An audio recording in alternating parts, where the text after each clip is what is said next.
بسم اللہ الرحمن الرحیم۔ دو نعمتیں ایسی ہیں جن کی اکثر لوگ قدر نہیں کرتے، ایک صحت اور دوسری فراغت۔ صحت کے بارے میں تو آسان سی بات ہے کہ آپ جانتے ہیں کہ صحت اللہ تعالیٰ کی وہ عظیم نعمت ہے جس کو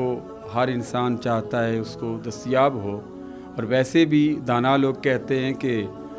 بیماری سے پہلے صحت کو غنیمت جانیے، اور اپنی صحت کا خیال رکھنا ہر ایک شخص کی ذمہ داری ہے۔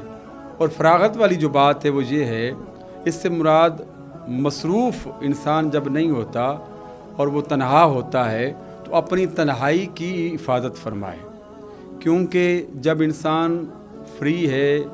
فراغت میں ہے، تو وہ شیطان کی پناہ میں، شیطان اس کے ارد گرد اپنا گھیرا کس لیتا ہے اور اس کے خیالات کو گمراہ کر دیتا ہے، بھٹکا دیتا ہے۔ تو لہٰذا جب بھی اللہ تعالیٰ آپ کو ایسے لمحات نصیب کرے، ایسا وقت میسر آئے، تو آپ اپنے آپ کو اللہ تعالیٰ کے ذکر میں یا کسی بھی کام میں خود کو مصروف کر لیں، تاکہ آپ اس گناہ سے بچ جائیں جو آپ نہیں چاہ رہے،